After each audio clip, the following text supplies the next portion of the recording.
how's it going? I just wanted to kind of talk a little bit about why I would recommend some people buy a manual watch or mechanical watch, an automatic watch, something that's not a smartwatch, because it is something that I think is good to change, good to acknowledge. But for a select few people or for certain reasons, I think that it offers benefits to, a lot of people. So this is my new-ish, I bought it in, I believe, November, but this is a Tissot PRX Powermatic 80. This is the 40 millimeter variant with the ice blue dial, and this is an automatic watch. It is a Swiss-made watch, or at least a Swiss movement. It is a integrated sports bracelet watch, but watches have been something that I've been on and off with for quite a while. When I was growing up, I had a G-Shock that I wore for quite a while, from middle school through senior year of high school. Then during senior year, I bought an Apple Watch, and that's when it went from just wanting to have the time on me and have something able to time stuff. So I was always cognizant of that. And I bought it so I had something that notified me, could track sleep, could track a lot of other things. And I wore that through all of college, except for exams. For the exams, I would still wear my G-Shock. And now that I'm in the professional workplace, I was still wearing the Apple Watch, to be fair. I did buy a Moon Swatch for a little bit. However, when I bought this watch, my dad had always been interested in the Moon Swatch, asked me a lot about it, and always wanted one. So for Christmas, I passed it along to him. Maybe I will buy another one, probably soon, to be honest. But what I wanted to say with that is, when I bought the Apple Watch, the big intention of it was to stay connected, to get notifications, to be that kind of metering agent in of itself, as well as to track fitness and stuff. But for fitness tracking, what I think does better is going to be something more integrated, where I wear a Whoop band. I've worn one for over 1,000 days now. It's constantly logging stuff. It does my sleep. So that does about all of the fitness that tracking that you would honestly need or should want, as well as it does it better. Its charge lasts longer, but you could also do like an Oura Ring. You could do a ton of other stuff to track fitness, so I don't necessarily know if the Apple Watch is the best medium to do it. What the Apple Watch does do good with is being there for notifications, but is that necessarily a good thing when you look at it in your life? Because it makes you always connected, it makes you always there and always present. Does it really matter if you're getting 100 Snapchat notifications a day that are buzzing on your watch and you're just going to be sitting there like, oh. Same thing with a text. Same thing with emails, Twitter. Like, how many notifications do you get in a general day that absolute matter? Or that, you couldn't just check the phone like, it's been an hour, it's been 30 minutes. We could do that. I think that having that constant cycle of being connected and being intertwined through smartwatches definitely can take a toll on a lot of people, as well as can just be a very big distraction. If you look back in time, what was it like prior to smartwatches in the professional work environment or just in life? You weren't always able to be contacted, able to be connected with. And I think the quality of life certainly increases as you have that better, whether it's work-life balance or just presence. If you don't constantly have something on you buzzing all day and taking your attention or even notifying you right on your wrist, I think it can definitely play a big mental aid and mental help here, where you're just more cognizant on being present. You're just kind of enjoying the moment instead of always being concerned about your phone and other devices. So for that, I would take it for what it is. I think in terms of the workplace, it is a little more professional to be wearing a mechanical or automatic watch.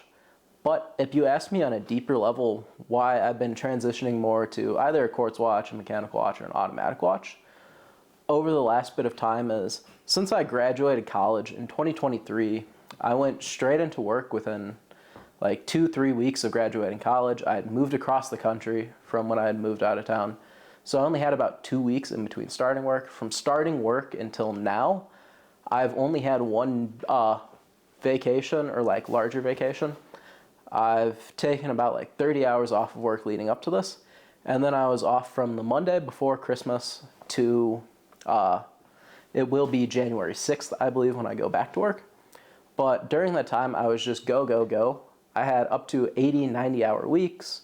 I was always working, I was always present, and I was always pushing to be just whatever it was. In metrics, I was always pushing to make sure that I was competitive. I was pushing to make sure I was great. I really wanted to get that promotion to be a level 2 engineer at our company, just because I was really concerned with being on track and pushing for a lot of stuff. Then during that year, year and a half of being graduated from college, I also started grad school.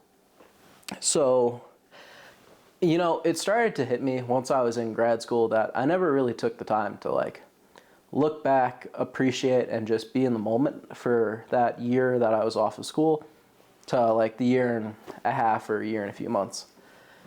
And it was something that also stuck out to me when I had talked with my parents and other people, and they're like, listen, as a family, we've done a poor job in general, whether it's my mom, my dad, my brother, of taking the time to be more in the moment or appreciate achievements, appreciate a lot of other stuff. So when I finished the semester of grad school and grades were in, I saw that I got a 4.0 for my systems engineering master. And I wanted to get something to, 1, mark the occasion of starting grad school, 2, mark the occasion of a 4.0, just because that's pretty cool. Master's in engineering, right now we're at a 4.0. We're several credits into the degree, and it'll be done eventually, hopefully all on the company dime.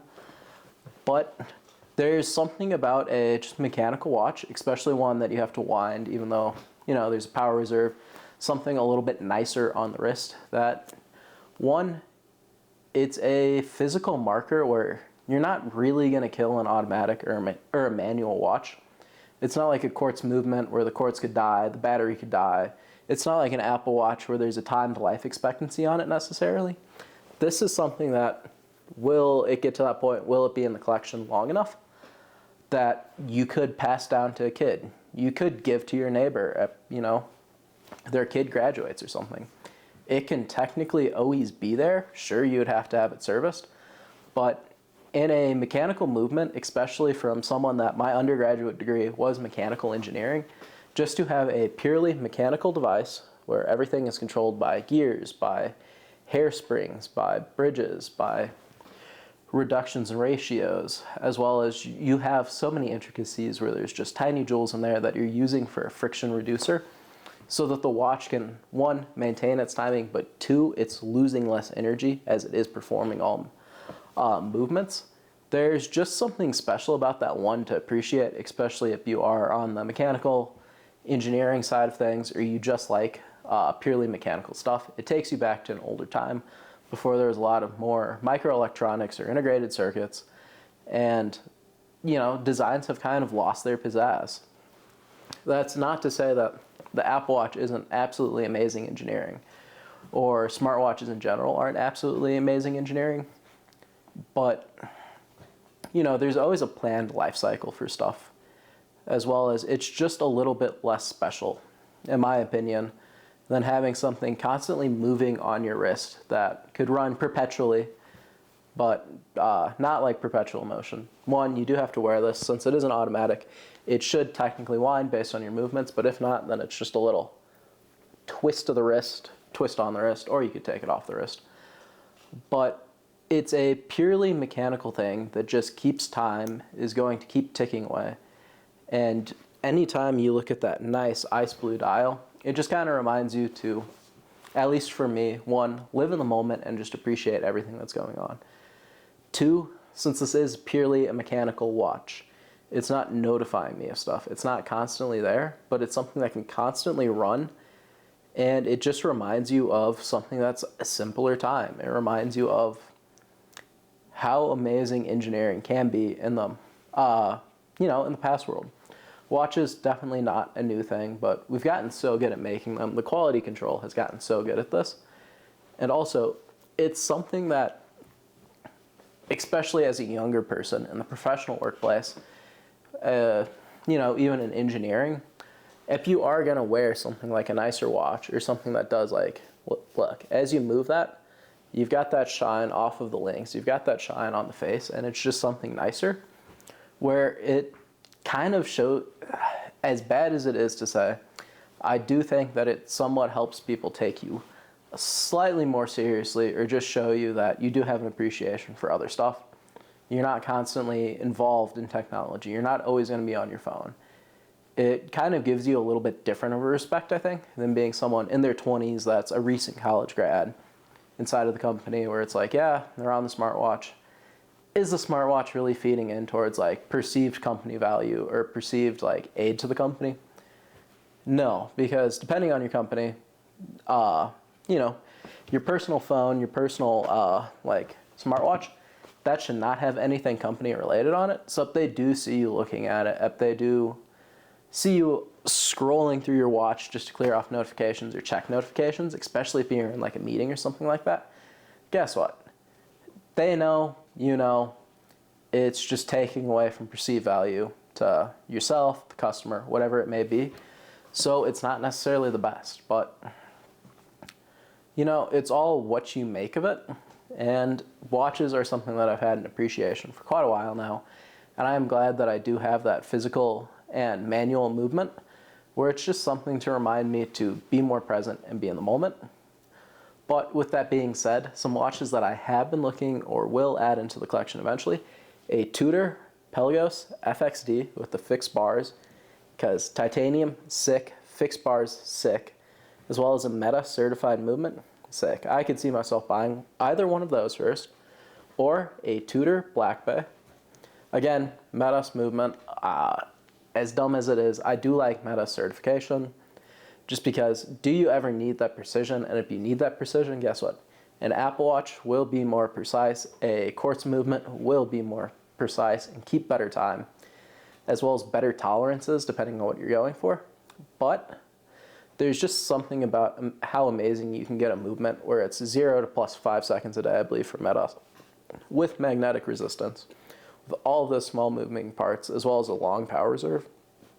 That's just something that I think is pretty great to see, and I want to add into the collection. As well as, since I am in the aerospace industry, specifically the space side of everything, obviously based on the Moon Swatch, as we talked about earlier, it is going to be an Omega Speedmaster.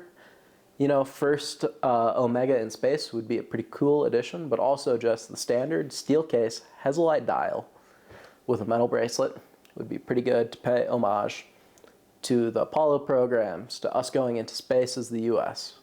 But all of those three, I think, are what's currently on the radar. I don't know if I'd ever be able to afford a Milgauss, realistically, from Rolex, but that is one that I think would be pretty cool to add. However, I don't like Rolex as much as I like Tudor, as much as I like Omega, because Tudor is the poor man's Rolex. But it's more of the tool watch. It's more of that practicality one. And I think it's just, as much as I'm going to be wearing it and the environments I'm going to be wearing it, and I think it's just more appropriate for me, and it's a brand personally that speaks more to me than a Rolex does or than some other brands. But obviously there will be a Seiko in the collection at some point, maybe a Grand Seiko. However, there are some other watches too that I do want to buy that would be most likely either an homage to my dad or an actual present for my dad to thank him for everything. Because he's liked watches. I saw him wearing watches during my entire childhood as he would go to work, and he inspired a lot of stuff that I do professionally today. Just based on industries, the work ethic that he gave me. But that being said, if there's any watches that you guys are curious about, if you guys have any questions about the Tissot PRX Powermatic 80 ice blue dial, for reference, my wrist is 7 1/4, 7 1/2, or it might have been in between 7 1/4, 7 1/2, but like, you know, not bad on the wrist. Obviously, I didn't think I had a giant wrist, but who's to say? But with that being said, if there's any critiques, any comments, feedback that you have about the video, feel free to drop it down below. Any questions, comments, concerns, also feel free to drop it down below. But with that being said, if you watched it this far, please consider subscribing. There's a lot more that I would like to bring and integrate into this channel going forward into the future. But with that being said, thank you for watching. Thank you for your time. Peace.